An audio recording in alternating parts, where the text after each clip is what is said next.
아직 출애굽기 30장을 보면 하나님이 이스라엘 백성 가운데 함께 하시기 위해서 필요한 다른 것들이 좀 더 필요하기에 계속해서 하나님이 저 산 위에서 모세에게 말씀하는 장면들이 이어지고 있습니다. 그래서 25장부터 31장까지는 지금 모세가 하나님이 그 산으로 올라오라고 하셔가지고 그 하나님의 산, 지칭하는 이름으로는 신의 산, 거기서 하나님이 그 산에서 내려와서 이스라엘 백성과 함께하기 위해서 필요한 것들을 조목조목 말씀해주고 계시고 보여주시고 계십니다. 그 장면을 함께 보는 중입니다. 아직 남은 것들이 있었는데요, 이런 것들이 있었습니다.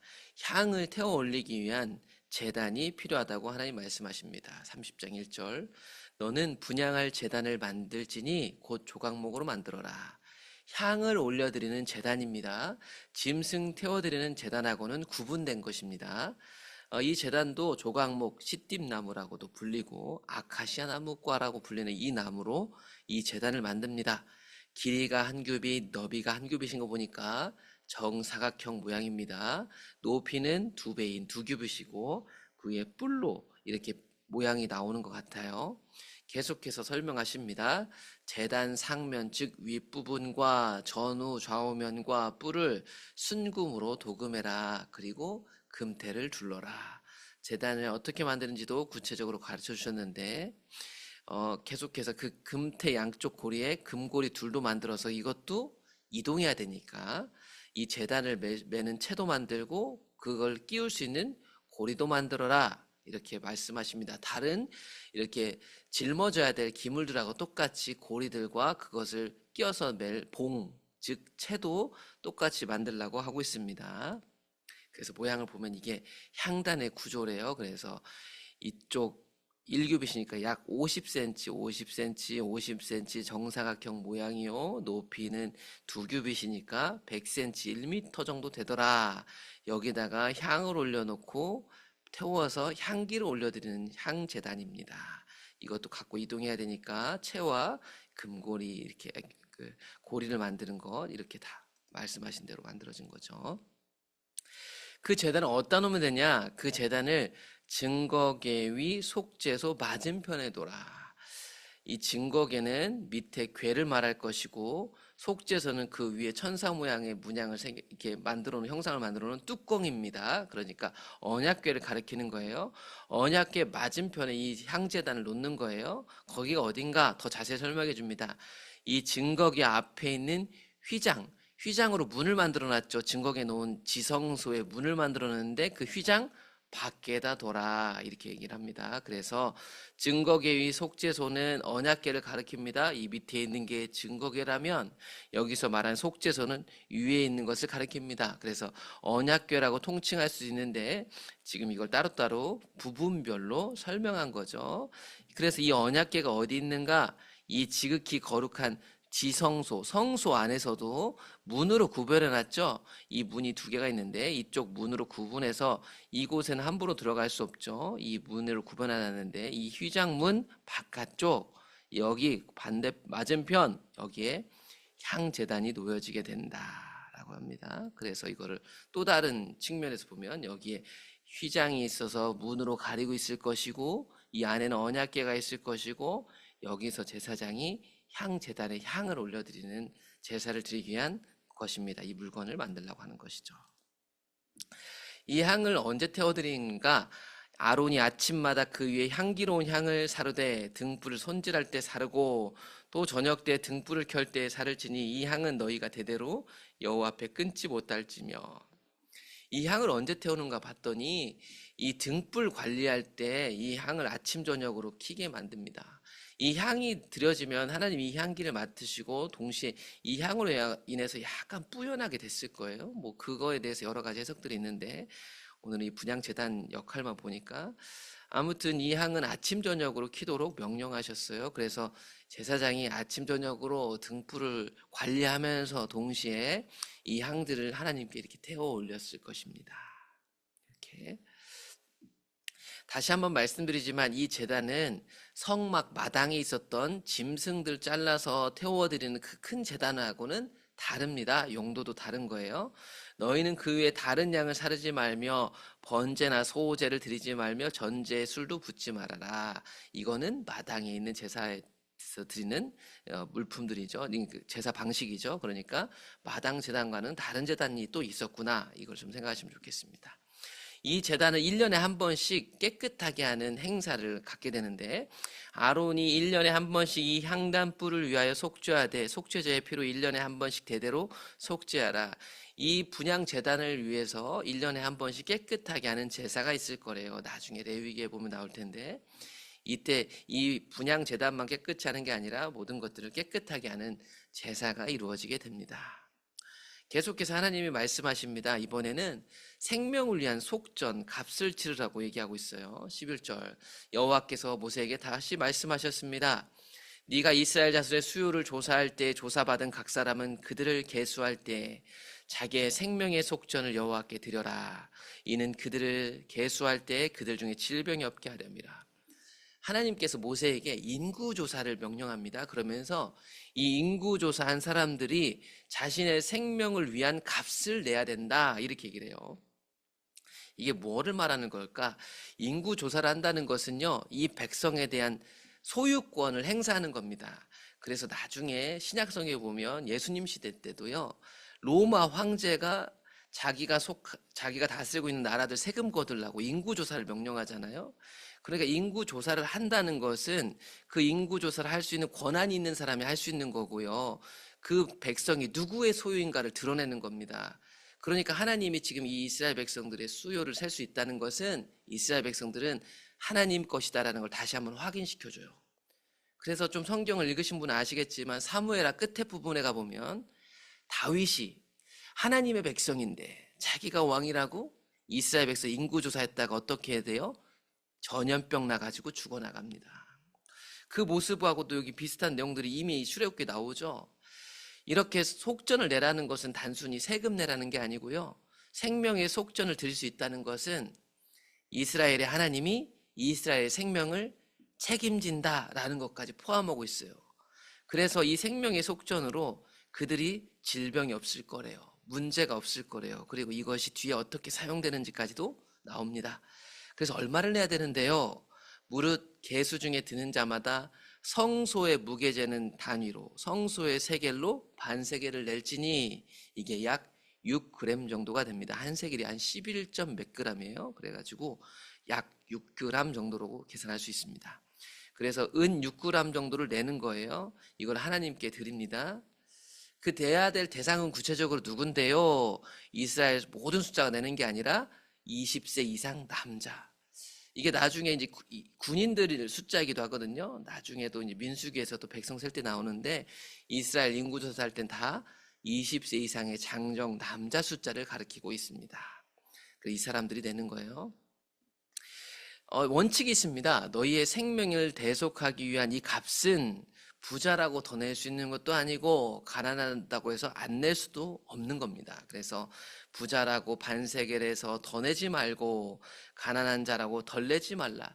이건 다 똑같이 내야 되는 거예요. 이스라엘 앞에 법 보면 가난한 사람들에게 긍휼도 있거든요. 근데 이거는 예외가 없어요. 20살 이상의 남자라면 자신의 소유권이 하나님께 있음을 인정하며 자신의 생명을 위한 값을 똑같이 반세겔을 내야 됩니다. 이 값은 어떻게 사용되는가? 너는 이스라엘 자손에게서 속전을 받으면 회막, 성막 봉사에 쓰라. 하나님의 이 성막에서 이스라엘 백성들이 거룩함을 입고 제사도 지내고 하나님을 경험하는 이 모든 시스템에 사용되게 됩니다. 이것이 여호와 앞에서 이스라엘 자손의 기념이 되어서 너희의 생명을 대속하는 값이 된다. 너희 생명값이 된다. 그래서 이 생명값이 된다는 건 앞으로 이스라엘 백성의 생명은 누가 책임진다? 하나님이 책임지실 것입니다. 하나님의 주도권을 나타내는 거죠. 계속해서 이 성막을 위해 필요한 것들이 아직 남은 것들이 등장합니다. 제사장이 제사를 드리기 위해서는요, 물도 많이 필요했거든요. 짐승도 씻어야 됐지만 짐승을 잡다 피로 얼룩진 자신을 깨끗하게 하기 위해서 물이 많이 필요했어요. 그래서 여호와께서 모세에게 말씀하십니다. 너는 물두멍을 노수로 만들어라. 또한 그 받침도 만들어라. 그래서 그것을 성막과 제단 사이에 둬라. 성막과 그 다음에 그 제단 사이에다가 이 물을 담아서 놓아라 이렇게 얘기를 합니다. 그래서 물두멍이라고 하는 이 큰 이 놋으로 싼 것에 물을 담아 두라고 얘기합니다. 그 물의 용도는 제사장들이 씻는 거라고 얘기해요. 아론과 그의 아들들이 거기서 수족을 씻어라, 뭐 세숫대야처럼 쓰는 건 아닙니다. 받아다 쓰는 거예요. 그들이 회막에 들어갈 때, 즉 성막에 들어갈 때에 물로 씻어 죽기를 면할 것이다. 이들이 짐승을 잡고 하기 때문에 지저분해집니다. 그래서 이 회막에 들어가기 전에, 봉사하기 전에 이 물두멍에서 물을 가져다가 씻어서 거룩하게 하라는 것입니다. 제단에 가까이 가서 그 직분을 행하여 여호와 앞에 화제를 사를 때에도 그리할지니라. 앞에 향 드리러 들어갈 때, 그 안에 뭐 불 붙이러 들어갈 때, 빵을 올리러 올라갈 때 다 여기서 물로 씻고 들어가야 돼요. 이와 같이 그들이 수족을 씻어 죽기를 면할지니 이는 그와 그의 자손이, 즉 제사장이 대대로 이렇게 해야 됩니다. 그래서 제사장들은 짐승을 잡아서 씻을 때도 아마 이 물을 썼을 거고, 특별히 오늘 명령대로라면 자신들이 깨끗하게 하고 다시 성막에 들어가서 봉사를 하기 위해서 여기 물을 사용해서 씻어야 됐습니다. 또한 향품으로 만드는 기름도 준비해야 된다고 하나님 말씀하십니다. 여호와께서 모세에게 또 말씀하시죠. 너는 최상급 향품들을 가져와라. 액체 몰약 500세겔, 육개 250세겔, 창포 250세겔이다. 이 세 개를 계산해 보면 대략 6kg. 아까 세겔, 성수의 세겔 나왔죠. 6kg, 3kg, 3kg, 계피도 3kg 정도 갖고 와가지고 이거를 올리브 기름에 섞어라. 그래가지고 이거를 기름을 만드는 거예요. 향기 나는 기름. 그것으로 거룩한 광유를 만들되 이 향기 나는 그 기름이 거룩하게 한답니다.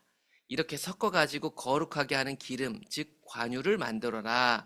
향을 제조하는 법대로 향기름을 만드는 것입니다. 이 향기름이 관유가 되는 거예요. 거룩하게 하는 기름이 되는 것입니다.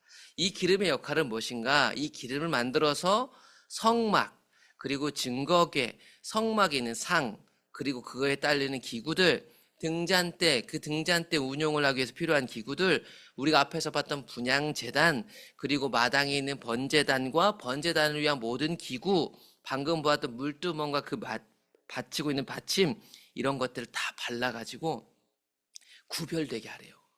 그러니까 이 향기 나는, 하나님이 만들라는 방법으로 만드는 향기름을 가지고, 이 향기름을 관유라고 하는데 이걸 발라가지고 거룩하게 하랍니다. 이 모든 만든 것들을. 여기에만 바르는 게 아니라 누구에게도 바르냐면 이걸 운용하는 사람, 제사장에게도 기름을 발라서 거룩하게 합니다. 이 거룩하게 하는 기름으로 이 모든 기물과 사람이 거룩하여 직분과 역할을 감당하게 됩니다. 이스라엘 자손에게 말합니다. 이것은 너희 대대로 내게 거룩한 광유니 일반 사람들의 몸에 붓으면 안 됩니다. 이 방법대로 이와 같은 것도 만들어서도 안 됩니다. 이것은 하나님이 이 목적에 맞게 이렇게 쓰려고 만들도록 허락된 겁니다. 이건 다 하나님 소관입니다. 하나님 주도권 안에 있는 겁니다. 그러니까 이게 좋구나, 거룩하게 하는구나 해가지고 아무 사람에게나 부어도 안 됩니다. 이 만드는 방법이 이거구나, 여기 써줬다고 똑같이 만들어서 함부로 사용해서도 안 됩니다. 이와 같은 것을 만드는 자, 이것을 타인에게 함부로 붓는 자 다 죽습니다. 그럼 이거 되게 엄중한 경고입니다. 또한 이 분향제단, 아까 나왔잖아요. 그 제단에 올려드릴 향기로운 향도 만듭니다. 여호와께서 모세에게 이르시되 너는 소합향과 나감향과 풍자향을, 향품을 가져다가, 향나는 향품들 종류입니다. 이걸 가져다가 유향의 석대 각기 분량으로 하고 그것으로 향을 만듭니다. 향 만드는 법대로 만들고 그것에 소금을 쳐서 거룩하게 해서 향단에 올려서 태우는 겁니다. 그 향 얼마를 곱게 찌어 내가 너와 만날 회막안 증거궤 앞, 그러니까 아까 분향제단을 얘기하는 겁니다. 거기다가 둬가지고 올려드리는 거예요. 여기 위에다가 이 향을 올려드리는 것입니다. 이 증거궤 앞, 여기 분향단. 네가 여호와를 위하여 만들 향은 거룩한 것이다. 너희를 위하여는 그 방법대로 만들지 말라. 앞에 기름하고 똑같습니다. 이 향 태워 올리는 향기 하나님 받으시니까 나를 위해서 만들 수 있는가? 그럴 수 없습니다. 자신 개인을 위해서 그걸 만드는 걸 금지합니다. 냄새를 맡으려고 이 같은 것을 만드는 모든 자도 죽습니다. 그러니까 여러분, 이 만드는 방법이 다 공개되잖아요. 그런데 이건 다 하나님께 드려야 될 하나님 주도권에 있는 것들이다. 이렇게 나머지 물건들을 계속 만들라고 하셨어요. 마지막 부분만을 좀 주목해서 본다면, 여러분 지금 성막에 만드는 거 알려주시고 어떻게 해야 되는 방식까지 다 알려줘요. 이게 다 하나님 주도하심 아래 있는 거예요. 성막에 대해서 내가 좋은 방식으로 이렇게 해보면 좋겠다, 저거 좋은데 갖다가 내 개인적으로 써봐야겠다. 여러분, 이게 되게 타락한 거예요. 끊어질 만한 큰일인 겁니다. 성막에서 사용되는 거룩한 기름을 사람이 자기 소견에 따라 만들면 안 됩니다. 하나님께 드릴 향을 나를 위해서 만들어내서도 안 됩니다. 여러분, 사람 소견에 따라 만들어낸 유사 거룩은 심판당할 일입니다. 여러분, 사람 소견이 하나님 이렇게 하시면 좋아하겠지 만들어낸 자기 소견에 따른 신앙은요, 심판당할 신앙이에요. 끊어지는 신앙입니다. 자기 백성과 함께 하시려고 주시는 것들은 하나님 주도권 아래에 있는 거예요. 하나님 소관이에요. 그래서 우리가 오늘 왜 기도합니까? 신앙생활하면 어떻게 되는지도 알고 어떻게 하는지 다 아는데 왜 기도해요? 주도권이 하나님께 있기 때문이에요. 그래서 기도하는 것은요, 하나님께 듣는 시간이에요. 오늘날 우리의 신앙이 보통 어떤 식이에요? 다 잘 알아요. 얼마나 그렇게 잘하는지. 그런데 다 자기 소견에 따라 그것을 자기 밑에 두고 하고 있는 건 아닐까. 그래서 오늘 우리는 주님께 물어야 돼요. 그분께 엎드려야 돼요. 내가 혹시 내가 만드는 향품을 맡으며 은혜라고 착각하고 있지 않은지, 내가 만든 기름을 만지며 성령의 기름이라고 착각하고 있지는 않은지, 오늘도 하나님께 묻고 그분의 주도권을 인정하시면서 하루를 시작하시면 좋을 것 같습니다.